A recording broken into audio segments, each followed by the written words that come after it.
Les éditeurs sont vraiment des requins. Vous savez comment s'appelle le mien, le patron de First? Vincent Barbare. Ça s'invente pas, hein. Vous savez ce qu'il a eu le culot de me proposer? Didier, tu sais ce qui serait bien? Ça serait que tu fasses une chronique sur ton livre. Hein. Les chroniques, c'est ton truc. Tu nous écrirais un texte drôle, enlevé, corrosif, comme tu sais si bien le faire, et on le ferait buzzer sur la toile. Ces gars-là ne doutent de rien. Je vous raconte pas comment je l'ai envoyé bouler, le Barbare. Je lui ai répliqué: non mais tu m'as bien regardé, Attila? Oui, je l'appelle Attila, ça s'accorde bien à son patronyme. Tu es en train de me demander de faire de la pub à moi, Didier Porte, un homme de conviction et d'engagement qui a mis toute sa carrière au service de la conscientisation des masses aliénées par l'impérialisme de la marchandise. Mais c'est monstrueux ce que tu me proposes. Faire la pub de mon propre bouquin. Regarde-moi bien, espèce de négrier sans foi ni loi. Sur mon front, là, est-ce que tu vois marqué Mère Denis, Don Patillot ou l'ami Ricoré? Allez, hors de ma vue, proxénète. Calme-toi, Didier, qui m'a répondu. Ton livre, il est superbement réussi, bien écrit, drôle, sincère et surtout pas cher. 14,90 € c'est peanuts.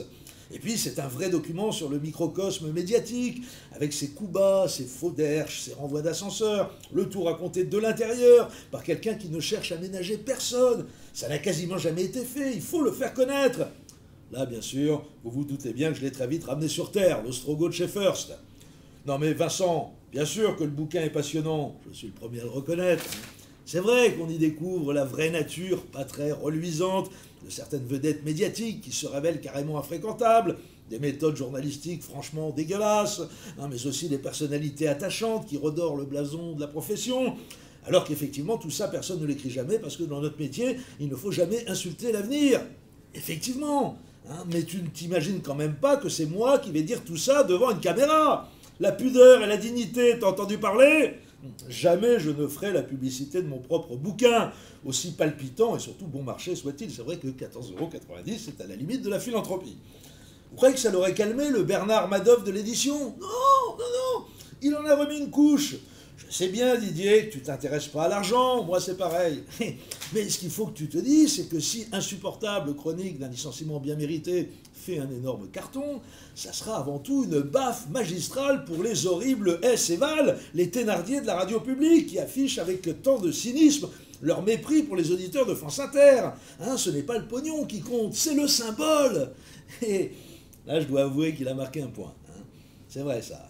Qu'est-ce que ça les ferait suer, enfin je dis plus de gros mots, S et Val si mon bouquin cassait la baraque, alors qu'ils ont fait des pieds et des mains pour essayer de m'empêcher de sortir. Ça serait jubilatoire.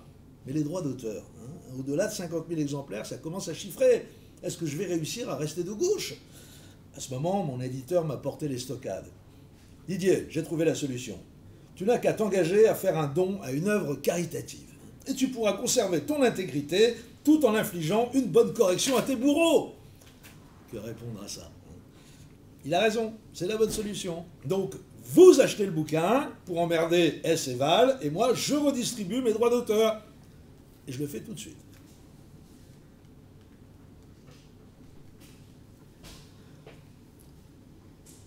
Allô, oui, oui, la Fondation Arthur? Oui, bonjour, Didier Porte à l'appareil. Ça serait pour faire un don. Un don, tout à fait, oui. Pardon? Rendez-vous le 17 mars prochain à 13h30 à la 17e chambre du tribunal correctionnel de Paris. Ok, ok. Et voilà.